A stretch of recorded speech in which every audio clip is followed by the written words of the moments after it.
Hello, Muster0063 here to kick off a new project, Celeste. This is an absolutely phenomenal, fantastic game, and I am super excited to be doing a Let's Play of this. As at the time I am recording this, I haven't only owned the game for about 2 months or so. This was a birthday present, so early to mid-July. And as at recording this, it's about the end of August, so by the time it uploaded, it's probably be at least 2 months old. It's probably about the middle of September or so. But yeah, as at recording, I've actually only even owned this game for 2 months. As I say, this was a birthday present. Thank you very much. Thank you very much for my brother for giving it to me. Came completely out of left field. Wasn't expecting it, or didn't even really know anything about the game at all. It'd been released in like January of this year, 2018, and just something that had completely passed me by. Wasn't even on my radar, or knew anything about the game, or that it even existed. So this was came way out of the blue, and good grief, this game is just sort of plummeted, onto, or just sort of kind of sorry, plummeted is the wrong word. Catapulted up onto my favourite game list of all time. This is just an absolutely amazing game. I can't really.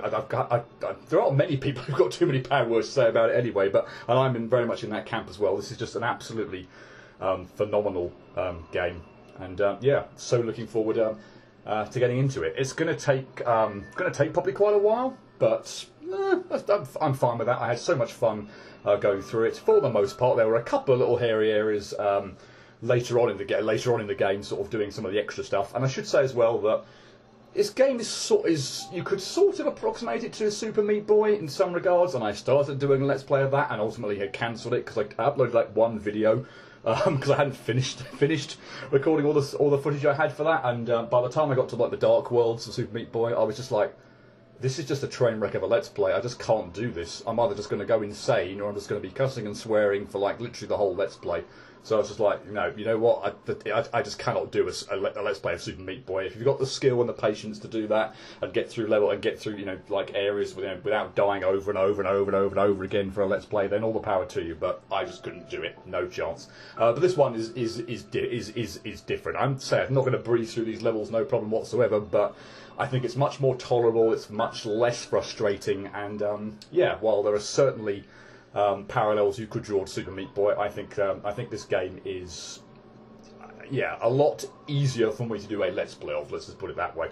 I'm probably not going to go into all like the depths of this game in terms of the soundtrack's phenomenal, but I'm not going to start like dissecting the music tracks and how it sort of builds, how it superbly builds the atmosphere all the time. I might do that in a couple of places where it's very noticeable and all that, but I'm not going to be doing that all the time. I'm not going to be sort of adding my own real commentary too much over the story and everything like that. It's a very sweet, nice story, and obviously it'll be possible not to sort of talk a little bit about it as the story's progressing, and I'll be trying to read out. I'm in a bit two minds about trying to read out the dialogue. I figure I might do it after I've let them kind of speak, because I have this sort of adorable kind of sound that sort of comes out when they speak. It sort of sounds like, that was a terrible impression by the way, but the nearest approximation I can come up with is, think like the teachers or adults in any Charlie Brown and Snoopy show. It's like it's much more adorable than that, but that's to me the comparison I draw with the sound they make. It's adorable in this game. I might sort of just let that play out and then speak, so cutscenes and such like that might take a bit longer to get through, but I'm definitely going to keep all the cutscenes in here. I think the story is definitely worth showing off, and overall adds to the experience of the game as well. So yeah, I figure that's probably what I'm going to do.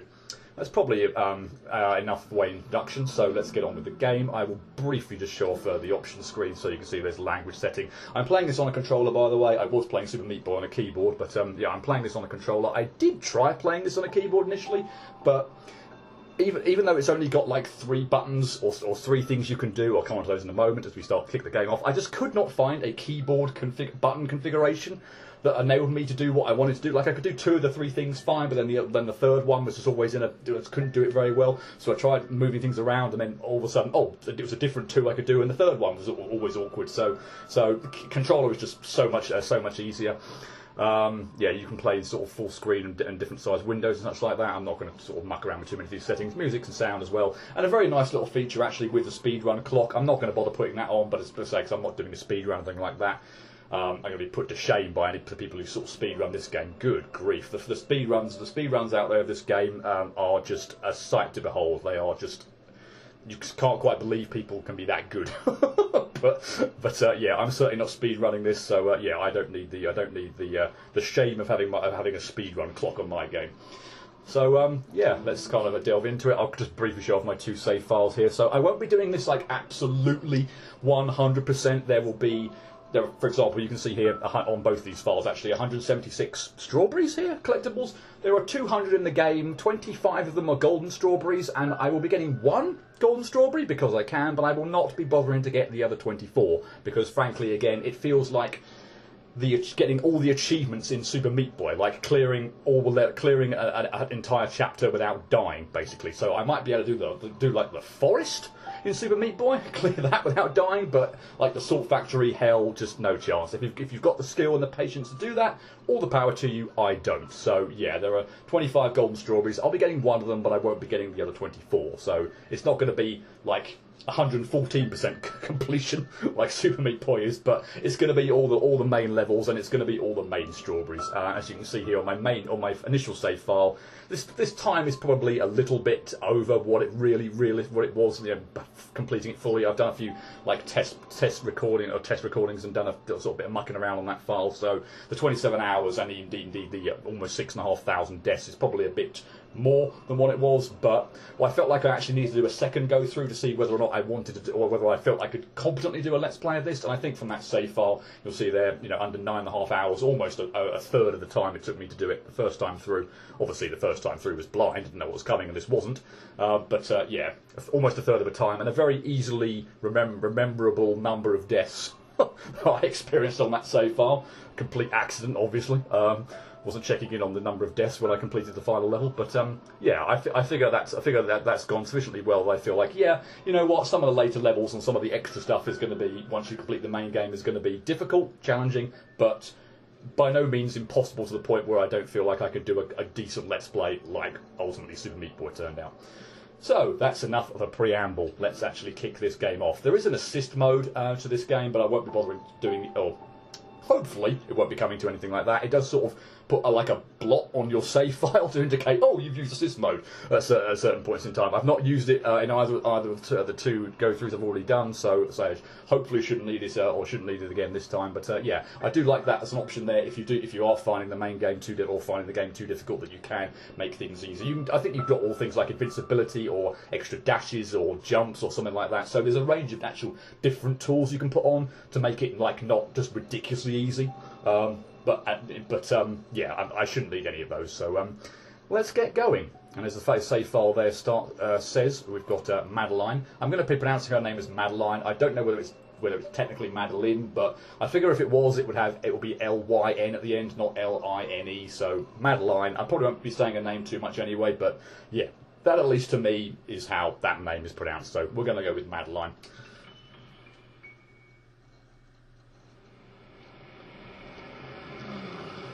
This is it, Madeline. Just breathe. Why are you so nervous? Of course, I'm not going to be doing the voices, particularly of Madeline, who is obviously female. I do like the fact that you can go back on this sort of first screen as well, to sort of see. Presumably that was the car that she was driving in. That sort of brought her to this mountain in the first place. But yeah, we're actually kicking off the game proper now, or we're in the prologue, I suppose, as opposed to like the true first area. But yeah, at the moment at least, we can see that we've got a very sort of basic standard movement. We can move from side to side, and at the moment we can jump, and that's at the moment at least all about that we think we can actually do. Let's just run through here and not get crushed by the giant block. We make it over to here. And the bird tells us, oh, we have an extra ability. We can climb. So if you stick to a wall and use the up button and down buttons, you can go up and down a wall. Now, what I'm showing off here is that there is a limit, or like a stamina meter, to how long you can sort of stay clung to a wall. If you stay clung to a wall and don't move, you can stay there indefinitely.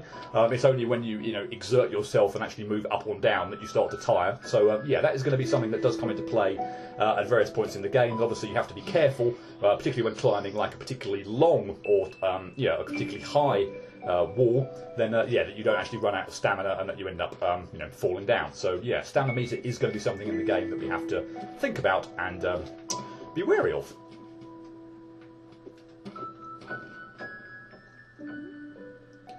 Excuse me, Mum.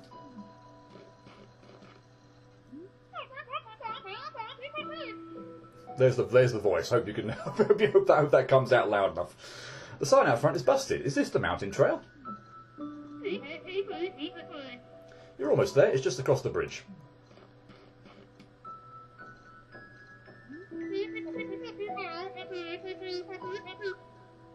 By the way, you should call someone about your driveway. The ridge collapsed and I nearly died. Well, that's a bit rude, isn't it? If my driveway almost did you in, the mountain might be a bit much for you.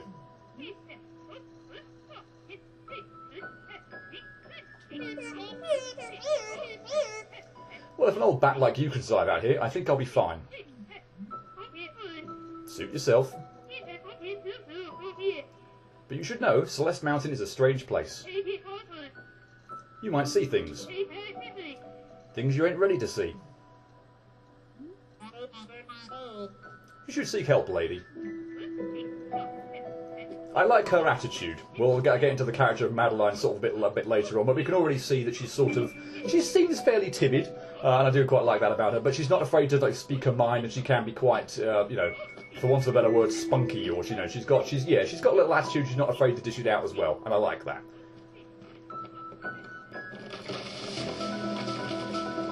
Let's run across the collapsing bridge. And thankfully I didn't jump too early. I did mess that up second time around, funnily enough. Not my first time, but yeah, if you don't jump or if you jump too early and you sort of fall into this pit, or you will fall into this pit, you won't trigger this sort of event or cutscene. So yeah, don't jump too early. And we get told, of course, it looks like we're about to plummet to our death or fall into a ravine. But of course, what we can actually do, as the bird comes in and tells us again, is we have an additional ability, the dash.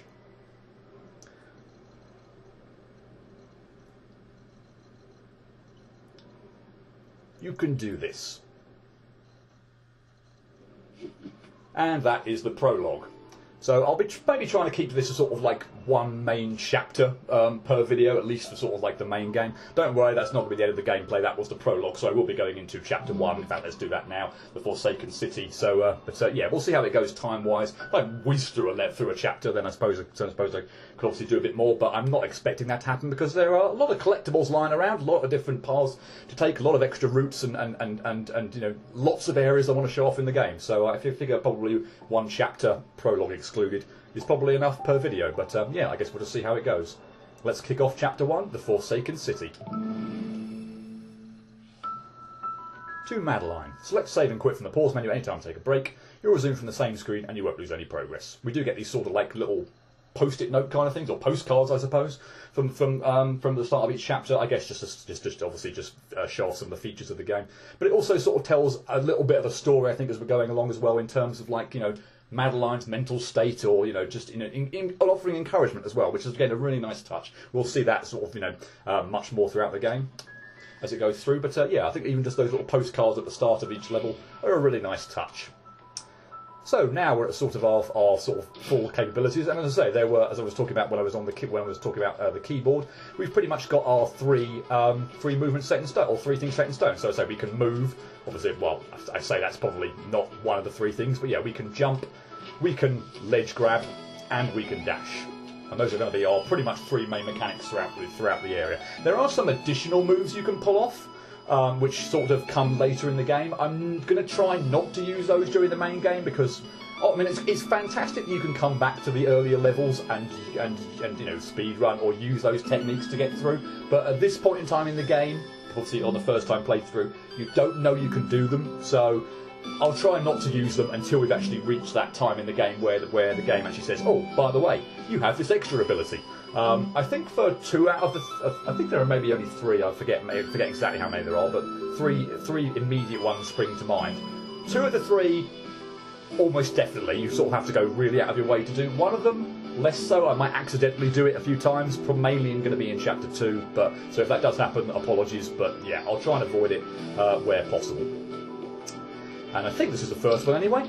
We get our first strawberry collectible. So basically, when you collect them, that you have to touch the ground, or for the most part, for standard strawberries, once you touch the ground, you collect it. So if I died before I touched the ground there, the strawberry wouldn't have been collected, and I wouldn't have been able to. I would have had to restart it, and yeah, would have lost my progress on there. So yeah, we'll see different types of strawberries as we go through the game. But yeah, mainly sometimes you have to clear, like get way out of a screen before it registers or before it counts. But yeah, for the most part, strawberries are just like you collect them, you touch solid ground, you're fine.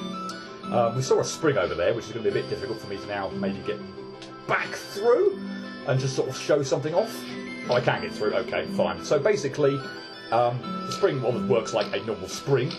When you jump on it, you don't then have another jump, but you do have another dash. So, for example, I can dash now, but if I also dashed here and then reset on the spring, I get my dash back. So the spring is in effect a dash resetter. So yeah, that's a nice kind of thing to get your head around nice and early and appreciate that. Yeah, that is something that is actually possible. And I guess the tutorial probably already told us, but yeah, we can actually dash in pretty much any which way direction we like. So yeah, vertically up, either side, diagonally up, or indeed straight down, as you just saw there. So yeah, it's a pretty much 8-way directional dashing. So yeah, again, good to get a handle probably on that. There's our second strawberry, and as I say, yes, again, collect the strawberry, get the solid ground, and it registers. Now, here's hoping, so there are lots of sort of, hidden areas and hidden paths. I'll get back on this platform in just a minute, actually.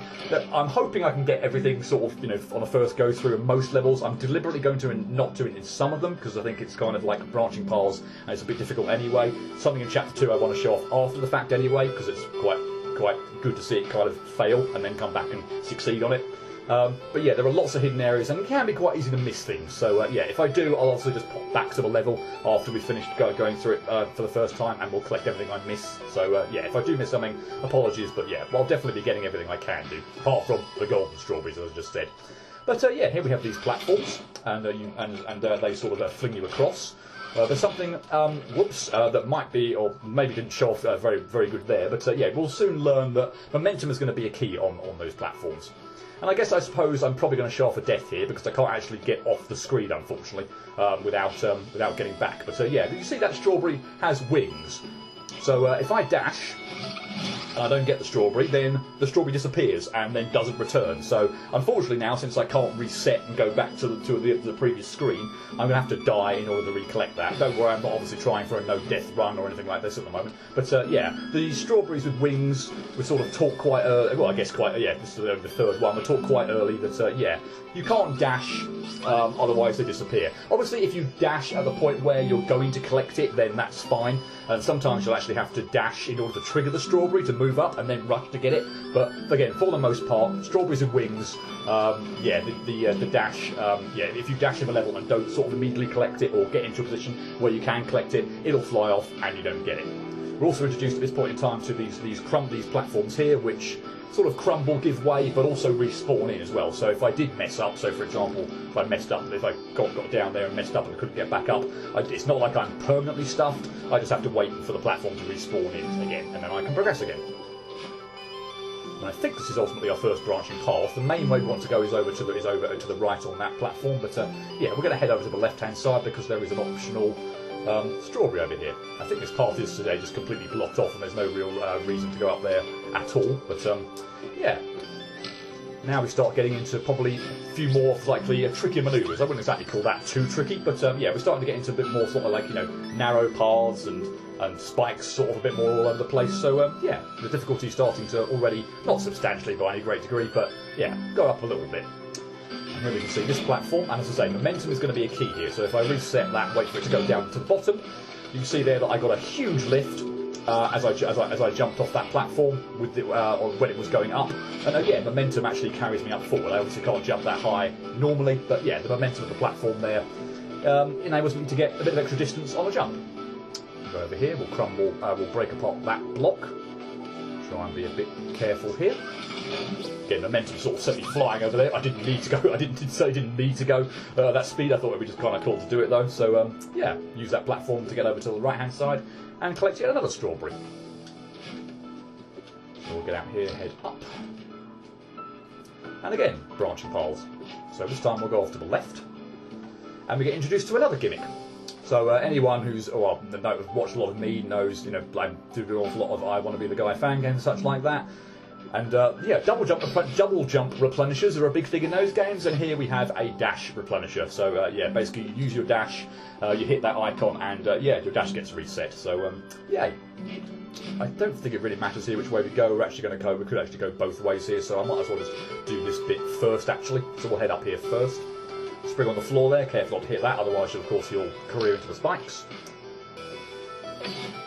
Didn't actually need that dash refresher there because I could still pull that off without, I mean, I'm talking about movements here that I could sort of pull off without needing certain things. If you use like the speedrun techniques and the super duper techniques that you sort of learn about later in the game, you could pretty much bypass almost anything, but for the casual player, as I say, you would still sort of easily pull that level off that screen off without needing the dash replenisher there. You've got more than enough time to, you know, or energy to grab the walls, use your dash and such like. It might look like I collected the thing, but that's only really because I dashed through the refresher there. I didn't actually need it in order to complete the screen.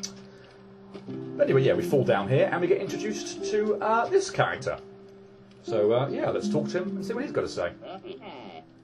Oh there, fellow traveller. Oh, hi. What a killer night for a hike.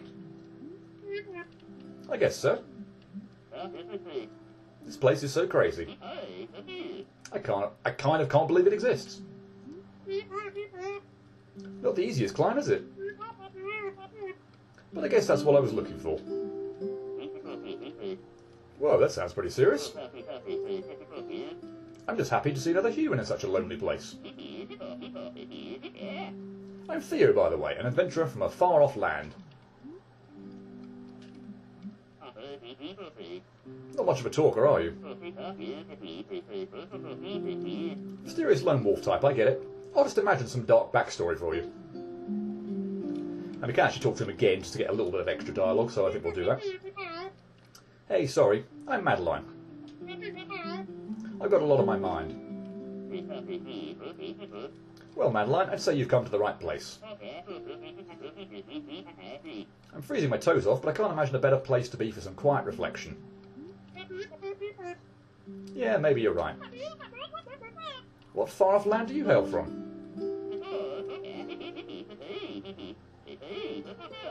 Well, my inquisitive compatriot, I doth hail from the mystical, exotic kingdom of Seattle. Sounds like a special place. This game does have some kind of good humour and atmosphere and everything like that. We could still talk a little bit more, so I'll do that in a minute. But yeah, this game just has such a lovely atmosphere to it as well, and the dialogue in particular between Theo and Madeline, which we'll see recurring through the game, is actually yeah, kind of heartwarming. I'll say up front now. This place is wild. Why would an entire city be abandoned? I read that some mega corporation started building it, but then no one wanted to live here. I wonder why. My money's on a government cover-up. What a waste to build all of this for no reason. At least we get to enjoy the leftovers. Is that it, or have you still got more? Okay. Are you here to explore this city? Yeah, I have a thing for abandoned places.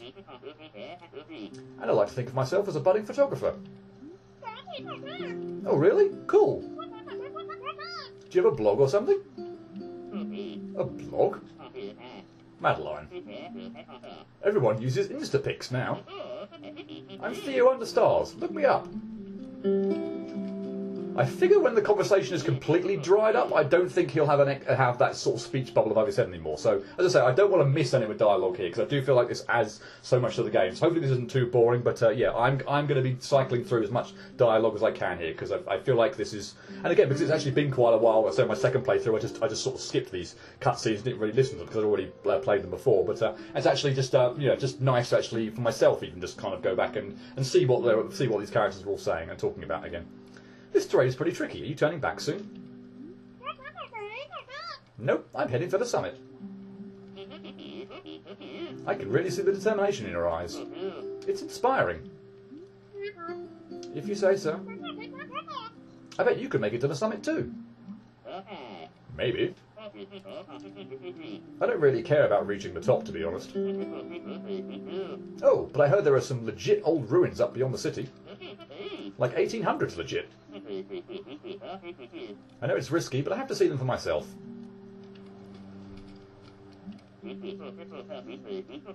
What's that thing you say right before you do something irresponsible? Throw caution to the wind? No, that's not it. Oh, right.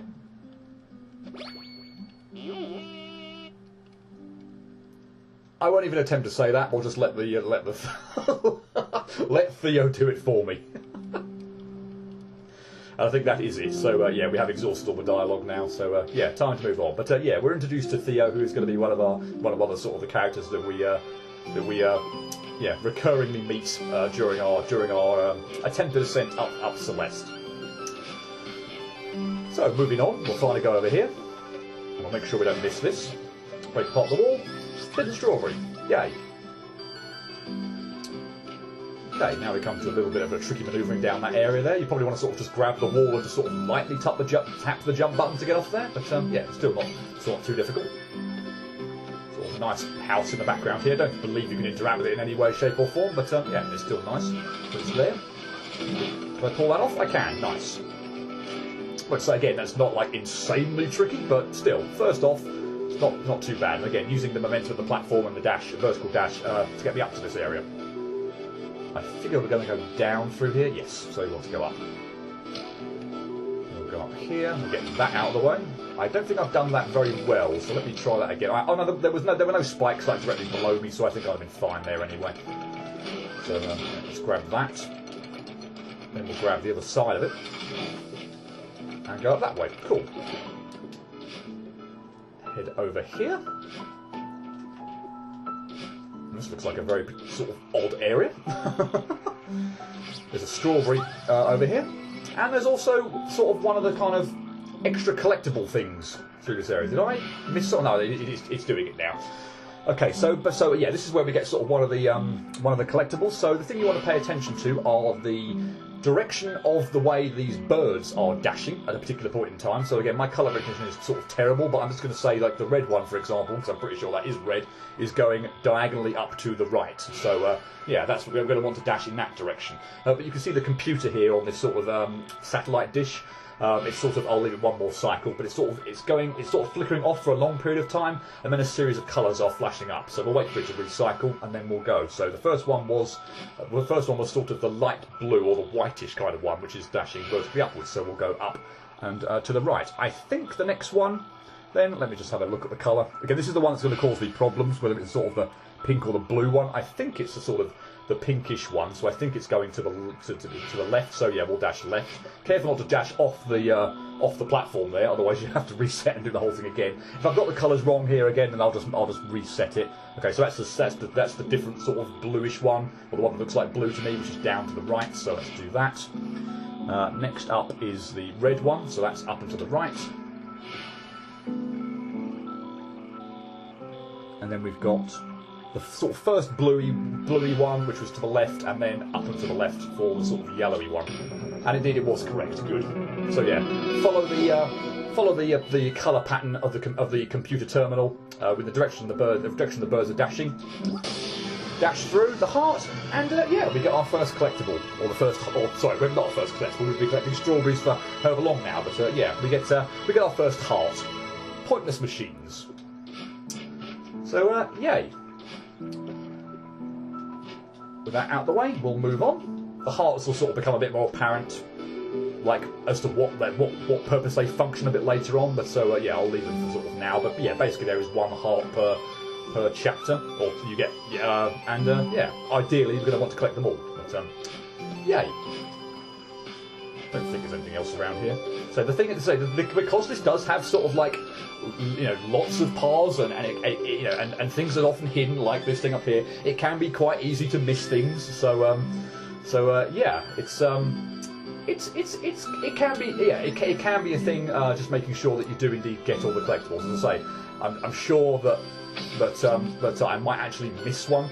As you can see here, the dash refreshers are also respawning as well. And you can see a bit longer there about the strawberry. Had to make it a solid ground here. I think like there's another collectible over on the top there as well. I mean, I feel like I want to sort of go through all of the areas and sort of show off how you'd complete them. So I guess I could I guess I could mess that up entirely and miss the spring. That would be good, wouldn't it? I mean, not that it's like obviously difficult to see how you would clear that, but still. I figure, I could be completely wrong here, but I figure there actually is another area up here, possibly? Yes, again, which is very, very easy to miss. I'm sure I missed that first time on my first time playing as well. So yeah, it's not immediately obvious, yeah, where all the areas are. I mean, I feel like the wall that sort of broke that I broke apart to get up to this area was obvious enough. Was yeah, more obvious, but certainly that one where I broke apart with the strawberry already in the room. I broke apart the ceiling. Definitely not. So yeah, it's easy to miss things, and as I say, I'm sure there may well be things in this game. I think I pretty much came out down where I can't actually go down there, but the screen where I died by missing the spring, having cleared that, I think that's where I would come out here. So yeah, I think I've done everything that I would need to do there. But yeah, speaking of things, speaking of little hidden areas, I think that's reasonably obvious when you sort of look carefully enough at it. But again, you could miss that, I suppose. It's not the most obvious thing. Should just be careful on these platforms that I don't get flung into the ice above me. That would kill me. I get crushed. So yeah, just be careful there. We'll come out here again. That area is not sort of visible beforehand. I think if it were, it'd be more obvious that there was a secret down there. But yeah, I think that sort of hole in the floor there looks rather suspicious. So yeah, we're going to want to head into that. Careful here with the momentum that I don't get sort of flung into spikes on the ceiling, or indeed the floor, or the wall, or ones on the left-hand side. But yeah, if you've got a good handle. And again, I think that screen actually first time around was actually quite tricky for me. It seems sort of silly to sort of look back on my time playing Celeste and actually think that. But yeah, that actually was kind of a tricky one for me. But obviously, before I got a real good handle on how the momentum in this game works and everything. So to get that strawberry, we are going to mess up quite a bit. I think I can still salvage that, possibly. Yes, by grabbing that and then grabbing that again. Fine, cool. Okay, so we've learnt about vertical momentum, and we're going to learn a little bit of time about horizontal momentum. But yeah, there's a sort of area above, or to the above this platform that moves. So yeah, we're going to want to head over the platform and get to this area. And this area now teaches something new. If you hit the spring, it teaches you something new. That you can actually dash, or you can go upwards through spikes if you hit a spring. So that was something that would not be intuitively obvious at all. But yeah, good to know. That brings us to this sort of outside area here with just one strawberry. So yeah, just time your dash up. I mean, you could be if you die, you're just going to reset straight here again. So it's not like that tricky anyway. But yeah, just sort of go as low as you dare. Frankly, just keep dashing up to grab the wall, and yeah, it should be fine. Let's think about how I'm going to get out of here. I'm going to grab that wall, and I'm going to mess up. Oh, I saved myself, and there's solid floor there anyway. So I'm a complete moron. I don't know why. I just did not see that floor there, and just thought there were spikes all on the floor. Yeah. Terrible on my part, just yeah, not paying attention, or indeed just poor eyesight, and failing to see there's actually a solid platform there. Oh boy, that was dreadful. I want to just go down for a minute again. No, I'm still in the where the sort of more off the beaten path area. So I do want to go up here. But I hadn't been up here anyway. But I was just trying to think where the actual main path was. I think we want to go in here. So trigger that out and go in here. And we get into, and well, I'll put up. Well, we see a sort of area with these. I want to say rotating, but it's not the right word. But alternating platforms that go on and off. Sometimes they'll be, so for example, when it's pink or looks pink or it's not really coloured in. Maybe that's a shade of blue. But yeah, when it's sort of bright blue, I suppose, if you will, or maybe it's even purple. I don't know. It should be obvious though when it's sort of solid and when it's kind of hollow. But yeah, we can see a tape recorder up there. I do like this sort of like throwback to a very ancient, old sort of collectible. Do wonder at this point in time that's terribly timed. If sort of the younger generation, I hesitate to say younger generation, even know what a tape recorder is. But yeah, made a colossal mess up of that. I probably could shortcut this as well, but let's try and do it, I think, as the game initially sort of intending. That's a bit better, yeah. But yeah, we find an area with the tape recorder, and they unlock the B side. So we'll see those later on. Basically, they are levels. I do like the fact that you sort of don't have to get out of the screen. It sort of automatically puts you in a bubble and then gets you out. But yeah, whenever we see a sort of hidden off room there with a tape recorder, yeah, those are going to unlock the B side levels in this game. And basically, they are just, we'll see them later on, but they are just sort of harder versions of the level that we're already playing. And I think there's probably a good example of horizontal momentum.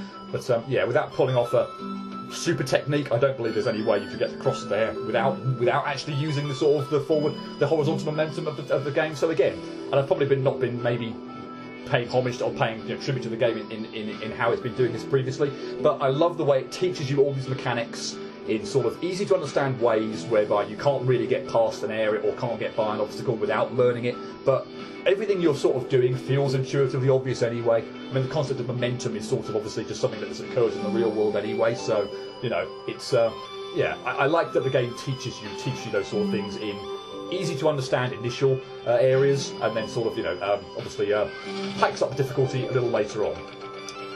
This is a bit of a tricky manoeuvre to pull off. And I like the fact on this one that if I do die, I sort of start off over there, so I don't have to start off on the left-hand side and pull off that manoeuvre each and every time. So that's a nice little touch. And obviously be careful here. In fact, I could show this off now this time. So yeah, I've dashed. The strawberry had wings. It's flown away. I can't get it. But with this one, I can reset the screen. So I couldn't with the first one, but yeah, this one I can. So yeah, just gonna have to be very careful not to slip off the edge of the platform there. Momentum is still a kind of can still be a tricky thing in this game. Obviously, it's I'll dash actually through the strawberry there, so you can see that. Yeah, equally, I can dash provided I have reached where the strawberry is, or that I can collect the strawberry before it flies off screen. But yeah, momentum is still kind of thing in here. I never quite get like a 100% handle on how far I'm going to travel to one side or up in the air. So yeah, momentum can still potentially be a bit of a thing. But yeah, once you get used to it, it becomes much more straightforward. That is an enormous mess up, and that's a pretty good save. I mean, admittedly not absolutely phenomenal, but still, having messed that up, I'm pretty happy with that save. That was pretty good. Pretty happy with that. Of course, I'd rather I didn't mess up in the first place, but all things considered, yeah, I'll take that. Right. Careful with this one. There is a platform there we can rest on. I don't know whether I messed that up. Oh no, we have to get rid of that, sorry, and then we can dash through there, I think, yeah. Okay, I think we're approaching end of this area, and if my calculations are correct, I think this is the 20th and last strawberry on this area. Cool. And I've got the heart, and I've got the tape recorder, so yeah, pretty happy, pretty confident that this is indeed everything I could get in this area. Yes. So, dash over there. You can do this a lot quicker by doing some fancy manoeuvre up the left-hand wall there, but again, I probably could pull it off if I bothered to spend enough time doing it, but frankly, let's just do the way it's initially intended. It's a good speed running strategy, obviously, but yeah, we'll make use of the platforms to get the momentum to go over the top right-hand side, and then make our way over here. And that is it. We are done with Chapter 1. Celeste mounted, this memorial dedicated to those who perished on the climb.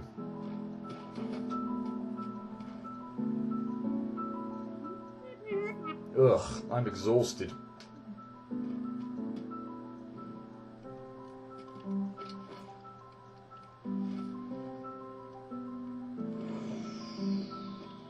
Why, hello.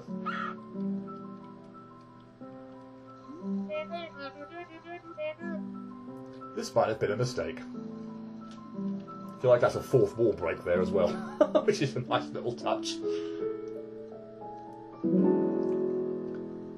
Chapter clear. So yeah, got my heart. Got what I'm pretty sure is all 20 strawberries. And 7 deaths. Not bad. I also unlocked, got the cassette to unlock the B-side. So yeah, at this point in time, I could go on to chapter 2, but I'll save that for next time. I did wonder about what order to do things in. For example, now I could go and do the B-side for Forsaken City, but I figure I'm actually just going to get through the main game first, and then we'll tackle the B-side and C-sides. Sorry, spoiler alert there. There are going to be C-sides as well.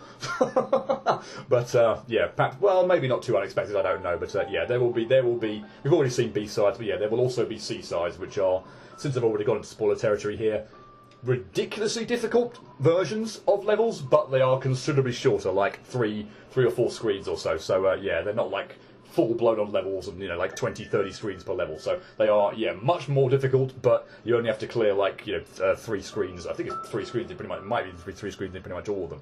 Possibly 4 in a couple or so, but yeah, anyway, there's not too much to do, but yeah, they can be freakishly difficult, particularly C5 and C7. Oh, I was having freakouts on levels on C5 and C7. But oh well. I've also now spoiled that there are at least 7 chapters in this game. But oh well. I think I will leave that there. As I say, yeah. So I'm gonna go through the main game first. So we're going on to chapter 2 next time around. But yeah, I guess there's probably one thing that's very unusual, that's sort of very unusual for me to say at this point in time. But yeah, I'm going to say it anyway. Basically, my message here is, this is very odd because I have a pretty tiny channel. I don't get many views on pretty much any videos, and whatever views I do get, I appreciate extraordinarily. But yeah, for someone who gets not a lot of views on my videos or Let's Plays, I'm going to say right now that if you've watched this, you've sort of, and you're unaware of the game or not seen anything else, and you've thought, okay, that looks really fun, I might like to try that, then I'm going to advise right now, don't watch the rest of this Let's Play until, and if it's the game you think you want to get, obviously if it's the game that you think you're never going to play, or you've obviously already played it, absolutely keep watching, please keep watching. But if you have not played this game, not experienced the masterpiece that this game is for yourself, and you've just got this as a taster, then I'm going to say I'd advise stop watching. Go get the game for yourself. It's not that expensive. It's on I'm playing like the PC Steam version, but it's also on Nintendo Switch, PlayStation 4, Xbox. So there's probably most people, I'd imagine, who have obviously got gaming consoles and like that, or indeed computers, would be able to pick up the game, play this game for yourself, experience the true wonderful, get the wonderful experience that comes out of this game for yourself. I mean, I hope I do a good job in this Let's Play, but nothing will compare to sort of fully experiencing this game for the first time without knowing what's coming or anything like that. So yeah, if you've got any interest in this game at all and you think you might like to play it, go play it. Come back later and watch this Let's Play. Yeah, come back later and watch this Let's Play if you want. But yeah, no, I implore you, if you think you want to play this game, go pick it up. It is, I very sort of rarely sort of recommend games and also say that because everyone's sort of different and things like that. But if you play this game and you are disappointed by the experience, then obviously apologies for that. But you are going to be in the considerable minority. This is a phenomenal game just from pretty much everything: the controls, the gameplay, the music, the story, the atmosphere it builds. The sense of reward and accomplishment when you pull something off as well, particularly say in those seaside levels, which are brutally difficult, some of them, is just something that you can only really experience for yourself. So yeah, for goodness sake, go play this game. It is phenomenal. Yeah, I'll leave part 1 there, and yeah, next time we'll kick off part 2, and we'll be going to chapter 2. Hope to see you for that, unless of course you've not played the game yet, in which case go do that, then come back. But until next time, cheerio.